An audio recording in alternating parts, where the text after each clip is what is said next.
Hey guys, Granite Ripper here. So last video we went over how to identify a fake tourniquet from a real tourniquet. Now that you have your real tourniquet, we're going to go over different methods on how to store it. We're going to go over how to stage it, how to apply it to yourself, and then apply it to someone else. I'm pointing to my cameraman because he's the one that's going to get applied to. Yeah. All right, let's start off with the first method on how to carry it. Essentially carrying it with a fanny pack, right? So this type of fanny pack, it's just a bunch of colors, right? I wouldn't recommend using this type. I'd recommend like a black one or any like solid color one, because this kind of is a little bit harder to identify with the red tape right here. This red tape right here just makes it easier so people could be like, oh yeah, this is where the tourniquet is. Because this fanny pack right here has multiple pouches, you know? You pull this and boom, you got your tourniquet right there. Oh yeah, this is the fake tourniquet from the last video. And yeah, we got that method right there. And this is all the supplies you need to do something that's simple if you're just using a regular fanny pack. And then we got this fanny pack right here, the camo fanny pack. Looks a little bit more tactical. It's only one pouch though, so if you are going to utilize this, I wouldn't overcumber it with putting so much stuff in it, because then that just makes it harder to grab the tourniquet. But yeah, tourniquet right there.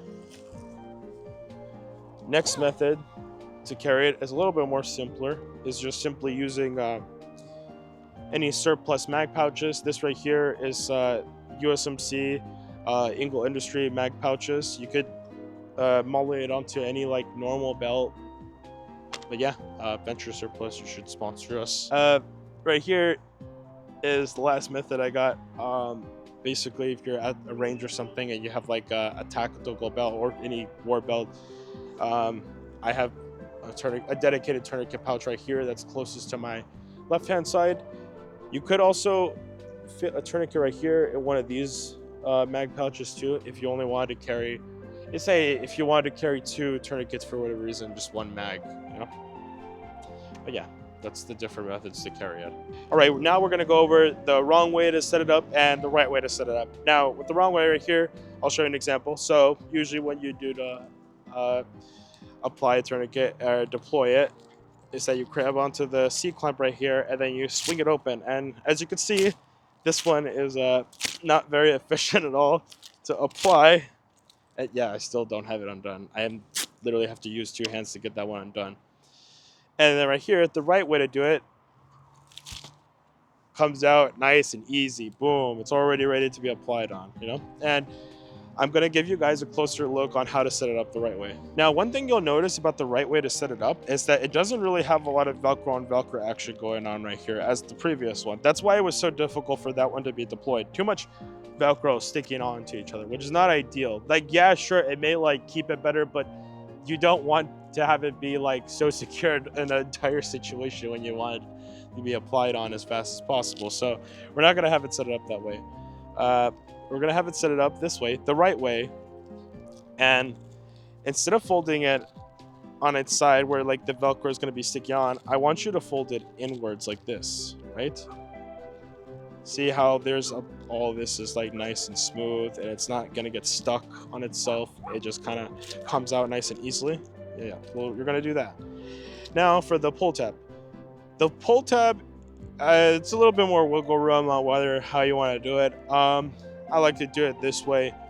I don't like to keep it way too folded inward. Some people like to pull this through the buckle way too far this way, and I think that just makes it way too tight, and it makes it just more difficult to apply onto a leg if you had to, because especially some people just have thicker legs, you know.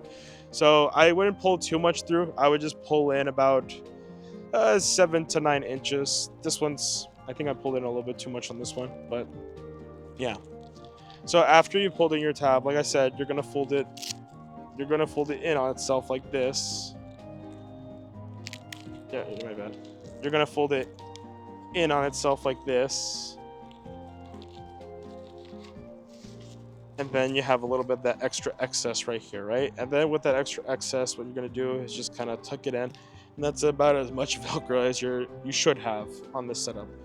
Now for the time tab. The time tab is important because after you're done applying on the tourniquet, this is essentially what you're gonna write the time and date that the tourniquet was applied, and that's important for when you get someone to a higher echelon of care or where they're gonna be treated. So that way the medical personnel over there have an idea of when the tourniquet was applied.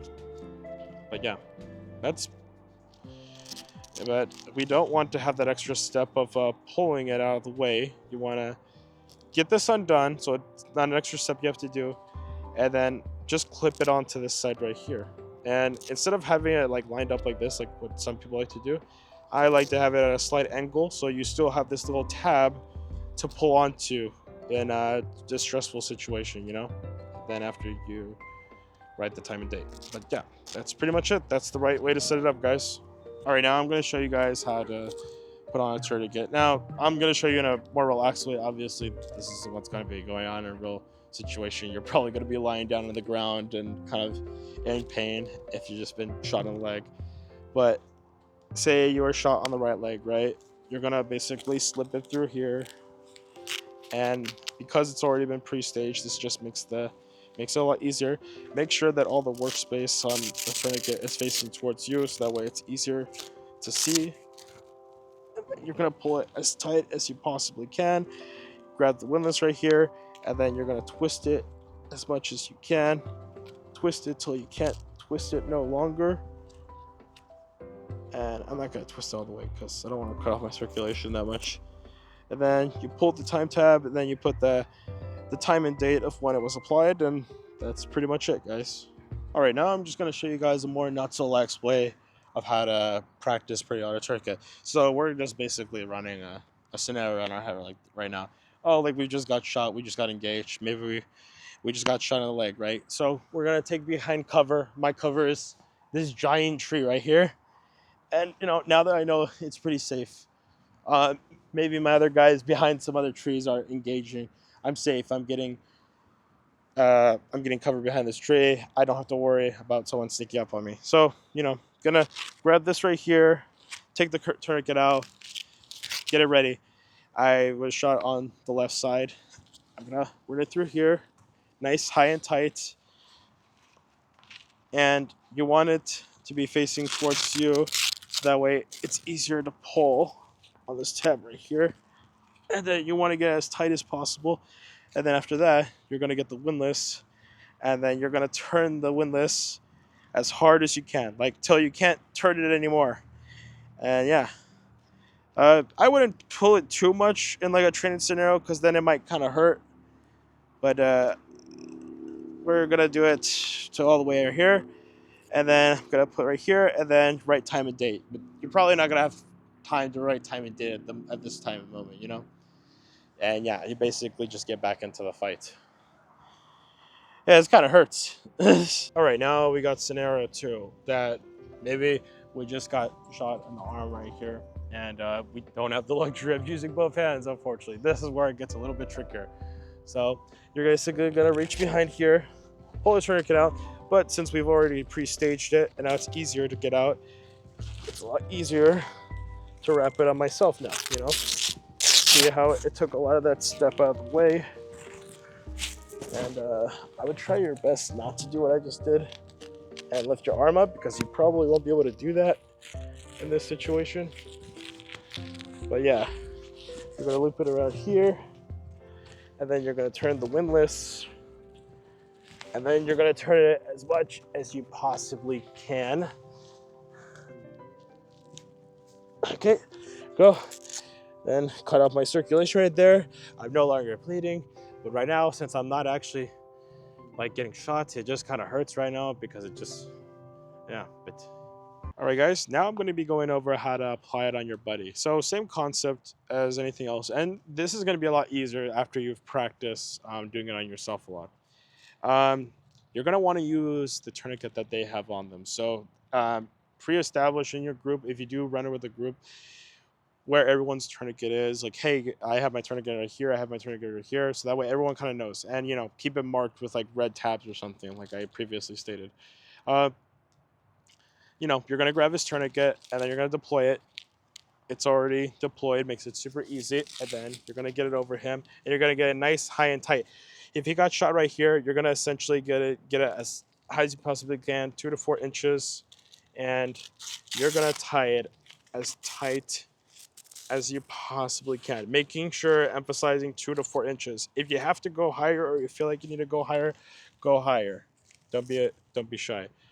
And then after this, you're gonna turn the windlass, and I want you to turn it as much as you possibly can, like until you can't turn it anymore.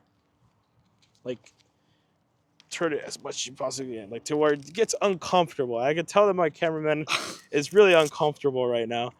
And get this excess and kind of just tuck it right here to the side. Put the time and date, and then right there, you apply the time and date. And okay, sorry, I'm gonna rush this through. But yeah, time and date, so that way they get to a higher echelon of care. Then they would know when the tourniquet was applied. All right, let's get this off now. Yeah, that's pretty much it, guys. If say anything happens, or if the tourniquet was not applied properly and you realize after the fact, whatever you do not take off the tourniquet.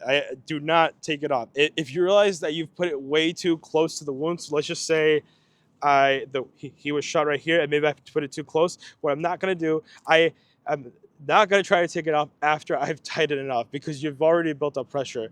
What you're gonna do is that you're gonna get another tourniquet and you're gonna go over that tourniquet. Do not take off that tourniquet you've already messed up on. I repeat, do not take that off. Just apply another tourniquet over the one you've already messed up on. So the reason why you're not gonna want to do that is because if you do that after, because you've already applied pressure onto that right here, you've already built up that pressure. So like, when you used to play with a hose as a kid, and you push down on it and then you release it and a bunch of water just kind of comes gushing out, the same concept applies to the human body. Once you've tightened it up so much, it's gonna rush back to where it wants to go, because that's just how the human body works. And the problem with that is there's a hole leaking already from him, so we don't want that. All right, guys, one thing I want to emphasize is that don't just take the information just from this video. I'm not the only be all end all of information when it comes to the application of tourniquets, and then also how to stage them. There's other perspectives that you can watch that maybe someday they may be better than what I showed you. I'm a firm believer of constantly always learning, constantly being open to new strategies. Like this recent stage of a tourniquet I showed you, I've only recently learned, like a couple months back, and I've learned that this is so much better than what I was previously doing, which was the Velcro on Velcro. But yeah, never stop learning, always keep seeking more information, and never believe that you're done learning. There's always something new to learn. But yeah, I hope you guys enjoyed the video. Come back next time. I'm gonna keep teaching you guys educational videos and more information. Yeah, see you guys.